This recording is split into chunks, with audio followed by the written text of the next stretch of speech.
তোমার এটা তোমার জন্য লাস্ট ওয়ার্নিং। বাকি 63 জেলা তুমি পা রাখতে পারবে না। তোমার ফ্যান ফলোয়ারদের এখনো সময় আছে। তুমি বলবো আগে তোমার মানুষ হওয়ার দরকার, তোমার আগে মানুষ হওয়ার দরকার, ঠিক আছে? আগে তোমার মানুষ হওয়ার দরকার। আমি 24 ঘন্টা সময় দিলাম, না হলে বাকি 63 জেলায় ওমর বয়কট, ওমর বয়কট। ই করছে কি এর চিন্তাই করছে এখন ভাই কি আর চিন্তাই করছে এটা আমার ফলো রেখেছে গা। কালকে একজন দর্শন করবো, হ্যাঁ আমি দর্শন মামলা খাবো, মানে আমার ফলো রে দেবো গা। বাংলাদেশে যে কোনো অকারেন্স করলে ওমরের ফলো আছে। এখন ওমরের ফলোয়ার এটা কেমনে বুঝবেন? উটকি দিলে হাসি। আমি ভাই যুক্তি ভাই, মানে আমি তো সেই জিনিসটা দেখে আমি অবাক হয়ে গেলাম ভাই। করে দেই আমার কোনো ফলোয়ার টোলার অডিয়েন্স যাই আছে ভাই, আপনারা দয়া কইরা এইগুলা নিয়ে ভাই কোনো মাথা ব্যথা করেন না, দয়া করে আপনারা কাউরে গালি দিয়েন না। ভাই 3 ঘন্টা কথা কেন? ঠিক আছে সবাই একটু সাইলেন্ট, আমি বিদায় নেবো। বা এই জায়গায় দাঁড়ান আপনি, আমি একটু লাইভ করছি। ধন্যবাদ। আমার তুই বয় কর না সবাই এখন সবাই কথা বন্ধ করো ভাইয়া। আমি একটু লাইভটা কইরা আমি বিদায় নেই সবার কাছ থেকে। পিস থেকে কুকুর গুলাকে সরান। কেউ কমেন্ট করে না, আমি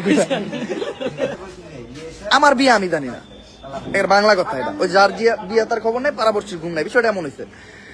তো আমার একটা সাবস্ক্রাইবার মেইল করছে যে ভাই আপনার ফলোয়ার বা ফ্যানদের প্রতি এই এলিগেশন দেওয়া হয়েছে যে তারা নাকি ছিনতাইজনিত কোনো কাজ বা বিশৃঙ্খলা সৃষ্টি করছে।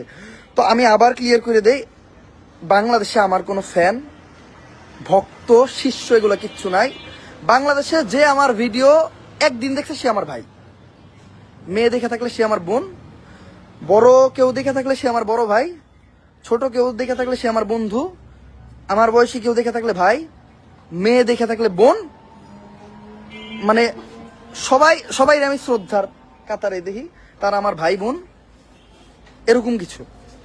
তো আমার 64 জেলায় কোনো ভক্ত ফলোয়ার ফ্যান এগুলা নাই ভাই। আমি একটা কন্টেন্ট ক্রিয়েটর, সাধারণ কন্টেন্ট ক্রিয়েটর, আমি একজন ছোট কন্টেন্ট ক্রিয়েটর।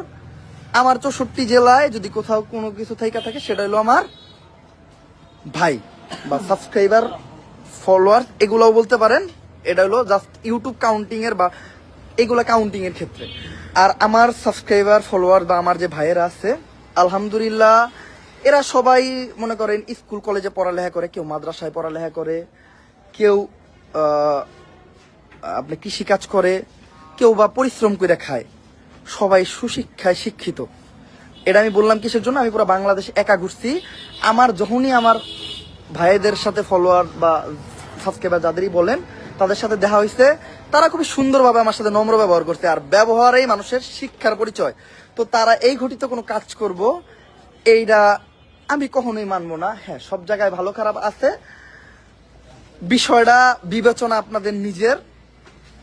আমি বুকে হাত দিয়ে বলে দিতে পারি যে এই ধরনের কোনো এলিগেশন আমি মনে করি আমার কেউ কখনোই করবে না।